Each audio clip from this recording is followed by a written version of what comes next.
Goeienaand, liewe vriende. Hier by ons in die gemeente is dit 'n aanddiens, maar dit mag wees dat jy dalk iewers deur die dag al kans kry om hierna te luister, want vandag, die hele dag, is Hemelvaartdag. Ja, toe ek jonk was, toe was dit tradisionele vakansiedag. Hemelvaartdag was 'n vakansiedag, maar ek dink ons het nou die voorreg om te leef soos wat die eerste Christene geleef het. Toe was al hierdie geestelike kerklike vakansiedae nie vakansie, daai tyd was dit nie vakansiedae nie. Hulle het voldag gewerk en dan vanaand het hulle bymekaar gekom en gedenk waaroor hulle bymekaar is. Nou, ons kom nou vandag na 'n voldagse werk. Kom ons om ons eer aan die Here te gee vir sy hemelvaart. Vandag dan 40 dae nadat hy opgewek is uit die dood. En nou 40 dae later opvaar na die hemel. Nog 10 dae later is dit Pinksterfees. Dan is dit die uitstorting van die Heilige Gees, die oesfees. Mag die Here vir jou vanaand ook deur sy woord besonderlik verryk. Ek is baie persoonlik opgewonde, want die woord is so wonderlik, so ryk. Kom ons word stil, ons buig voor die Here. Hemelvader, ons is hier om U te hoor. Ons sonder hierdie tydjie af om niks anders te wil hoor nie as U. Want U woord is lewe. U spreek net 'n woord en U maak nuut. U skep nuut. Daarom is dit vir ons 'n groot opgewondenheid elke keer wanneer ons U woord oopmaak, daai lees en U woord verkondig. Ons wil nie vanaand oor storieetjies van mense praat nie. Ons wil praat oor U. Ons wil hoor van U. Ons wil luister na U. Amen.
Liewe vriende, ek het vir 'n paar Sondae het ek die Onse Vader met U behandel. Ek wil graag vanaand hier rondom hierdie hemelvaart van Jesus, die afsluitwoorde van die Onse Vader, wat terloops nie in alle oorspronklike geskrifte opgeneem is nie. Dit is blykbaar bygevoeg deur oorskrywers van die Bybel, maar tog so verrykend, en ek is so dankbaar in die 2020 vertaling word dit opgeneem in vers 13, die tweede deel van die vers. Aan u behoort die koninkryk en die krag en die heerlikheid tot in ewigheid. Amen. Aan u behoort die koninkryk, aan u behoort die krag, aan u behoort die heerlikheid tot in ewigheid. Dis so asof met die Onse Vader gebed Jesus vir ons leer om eers ons oë op te rig na die hemel. Ons Vader wat in die hemel is. En ons staan in verwondering oor hierdie groote God, wat op die troon is, wat in die hemel regeer. Ons word gedring tot op ons knieë val en aanbidding vir sy grootheid. Dis waarom ons opkyk na die hemel. En dan is dit so besonders dat die gebed ook afsluit dan weer met hierdie selfde gerigtheid. Kyk na die hemel. Aan u behoort die koninkryk en die krag en die heerlikheid tot in ewigheid. Vandag gedenk ons in ons gees Jesus se hemelvaart. Ek weet nie wat het die gedagtes van die disippels omgegaan het nie. Jesus het opgestaan, dit was uniek. Dit was iets besonders kort het hy aan hulle verskyn, het hy met hulle gepraat hierdie afgelope 40 dae. Gaan hy dan nou vir altyd so by ons bly? En so het hy by hierdie geleentheid ook vir hulle kom leer en met hulle gepraat. Hy het vir hulle gesê, gaan na al die nasies toe. Gaan maak die mense my disippels. Doop hulle in die naam van die Heilige Gees, van die Vader, die Seun en die Heilige Gees. Leer hulle om alles te onderhou. Ja, hy het 'n klomp leringe vir hulle gegee, ook in hierdie tyd. In hierdie tyd, daai spesifieke dag, toe kom hy ook en hy sê, aan my is gegee alle mag in die hemel en op die aarde. Hy wat die oorwinnaar is, wat opgestaan het uit die dood, hier staan hy voor hulle as die verheerlikte Jesus, opgestaan uit die dood, oorwinning oor die dood. Hier staan hy en hy sê, aan my is al hierdie mag gegee. Alle mag in die hemel, alle mag op die aarde is aan my gegee. Aan my behoort al die krag tot in alle ewigheid. En dis my die besondere ding, ek is met julle. En terwyl hy hierdie woorde sê, word hy opgeneem in die hemel. En hierdie disippels glo ek staar na die hemel. En dan verskyn 'n engel en die engel sê vir hulle, maar hoekom kyk julle so? Hoekom staar julle so na die hemel? Hierdie Jesus sal net so weer kom. En so, my liewe vriend, is jou en my oë nog altyd saam met die disippels gerig na bo. Want Jesus is op pad. En hy gaan kom. Aan hom behoort die koninkryk, aan hom behoort die krag, aan hom behoort die heerlikheid. En hy het dit vir hulle gesê het, is hy voor hulle oë opgeneem. Saam met die disippels staar ons steeds in verwondering. Ek het vir u gesê, die woord amazing het in baie Afrikaanse mense se monde nou al vasgelê geword, want dit gaan oor 'n verstarde verwondering oor die grootheid. Hierdie verwondering en verwagting kyk ons na bo. Aan hom behoort die koninkryk. Aan hom behoort die krag en die heerlikheid. Ek lees van 'n groep bergklimmers wat op 'n ekspedisie gegaan het en 'n sosioloog wat saam met hulle op hierdie ekspedisie was. En hy het onder andere opgemerk dat daar 'n baie besliste korrelasie is tussen die energie en die gemoedstoestand waarmee hierdie mense op hierdie ekspedisie is en hulle uitsig op die piek waarheen hulle op pad is. As die bergtop, as die piek oop was, dan is hulle vol energie. Maar as die weerstoestande so verander dat hulle die bergtop nie kan sien nie, dan is hulle gedemp en stuurs, en het is dit asof hulle net nie die energie meer het wat hulle gehad het toe hulle die bergtop kon sien nie. En dieselfde ding, liewe vriende, gebeur met jou en my. Dieselfde ding gebeur met ons mense, selfs kerkmense, gelowiges. Solank ons oë gerig is op die majesteit van God in die hemel, as ons oë gerig is op hom aan wie toekom al die eer en die heerlikheid, aan wie behoort die koninkryk en die krag en die heerlikheid. Onthou die woord heerlikheid, Engelse vertaling daarvan is glory. Dis 'n gans ander verskyning van glans en heerlikheid. Solank ons oë gerig is op hom, is daar 'n wip in ons stap. Ja, Rian Kruiwagen sou gesê, daar's 'n huppel in ons stap, as ons oë op hom gerig is. Maar sodra ons oë gerig is op gefokus op hierdie wêreld, dan kla ons. Dan raak struikelblokke vir ons te groot. En dit is waaroor dit vir Paulus gaan, as hy in Kolossense 3 hierdie besondere woorde skryf. Kolossense 3 se eerste 3 verse. As julle dan saam met Christus opgewek is, streef na die dinge wat daarbo is, waar Christus aan die regterhand van God sit. So word oorweldig deur hierdie visie. Hy is op die troon. Aan hom behoort al die koninkryk, die krag en die heerlikheid. Hy sit aan die regterhand van God. Bedink die dinge daarbo, sê vers 2, en nie die dinge op aarde nie. Dan het jy 'n huppel in jou stap. Dan is daar vir jou 'n wip in jou stap en jy kan aangaan. Jy het nuwe krag, jy het moed. Vers 3, julle het immers gesterf. Ja, dis nou die beeld wat gebruik word as ons aan onsself doodgaan en Christus in ons kom lewe. Dis die beeld waarmee hy vir ons sê ons moet weer gebore word.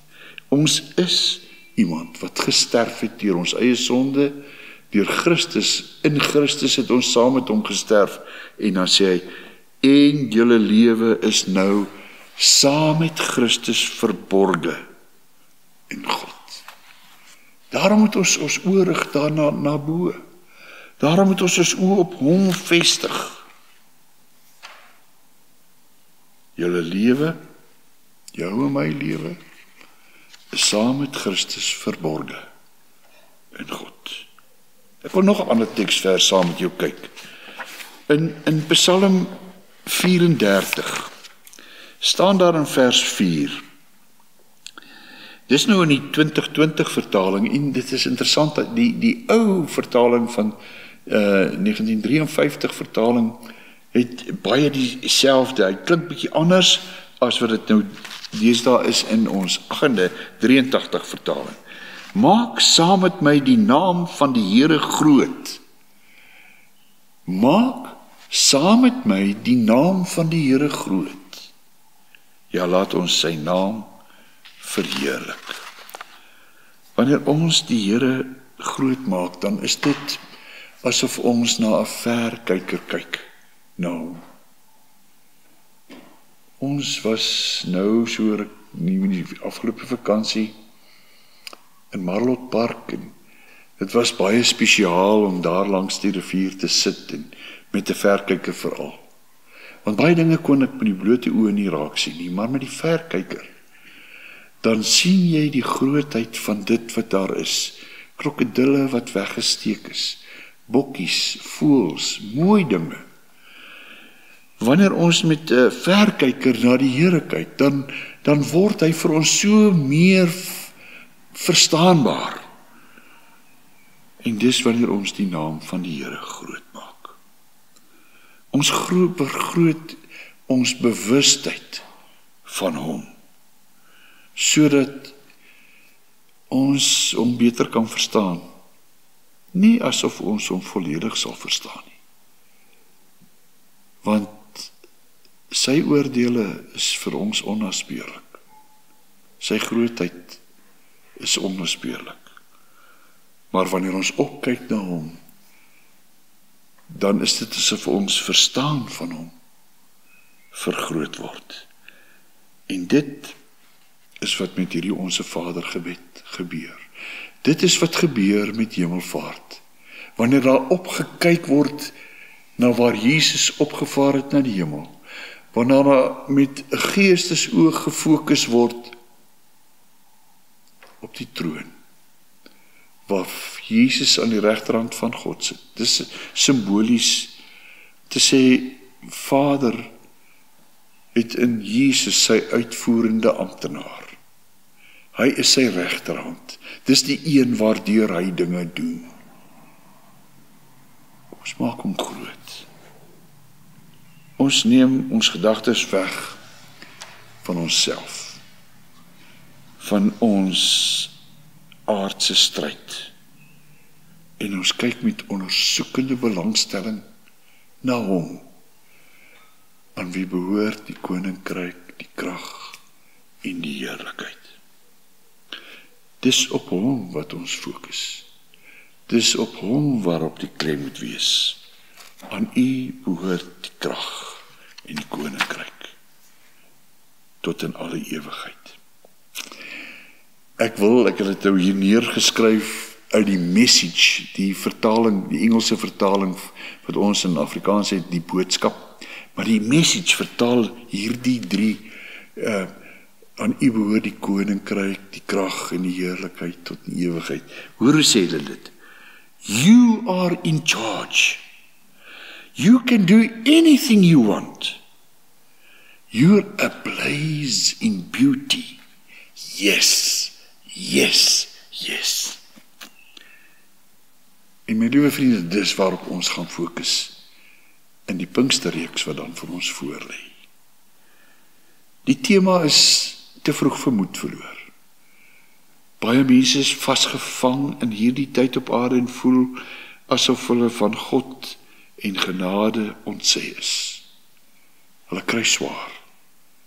Besigheid is nie wat dit moet wees nie. Inkomste is daar nie. Skuld word net groter en jy raak moedeloos. So ons gaan fokus op hom wat juis met die koms van die Heilige Gees vir ons opstaan, wil oprig uit ons elend. Hy wil ons koppe oplig. Hy wil vir ons moed gee. Hy wil weer hoop herstel. Dis waarop ons gaan fokus.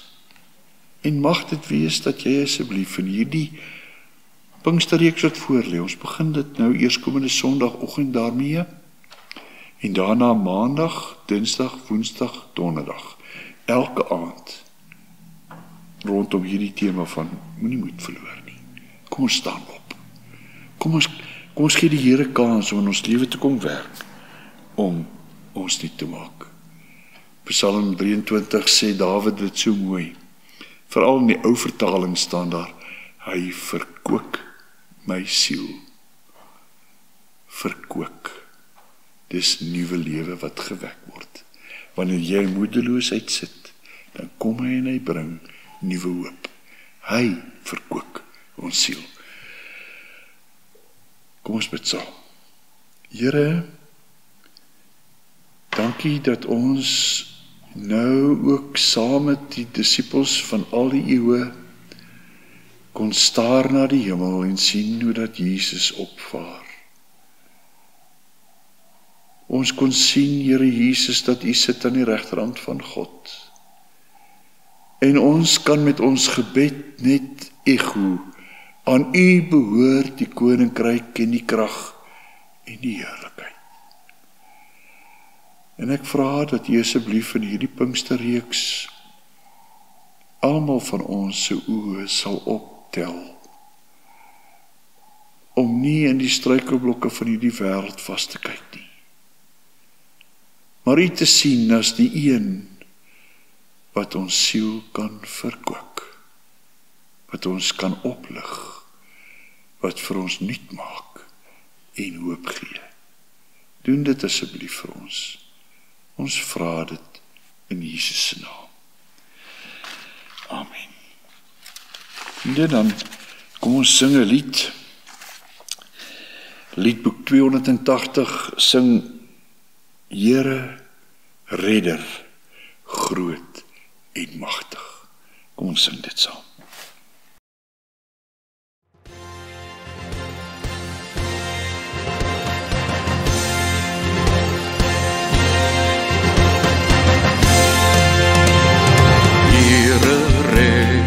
Groot en magtig, U oorskou ons lewenspad. In U liefde en genade het U ook ons hand kom vat. Hier U leiding bring bevryding, het ook my hand kom vat. Het ook my hand kom vat.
Gaan ek weer eens die seën van die Here en die Gees oor jou afbid. Eintlik gaan ek dit, omdat Vader die reg daartoe gegee het, oor jou uitspreek. Die genade van Jesus, die liefde van Vader en die innige gemeenskap van die Heilige Gees bly met julle elkeen.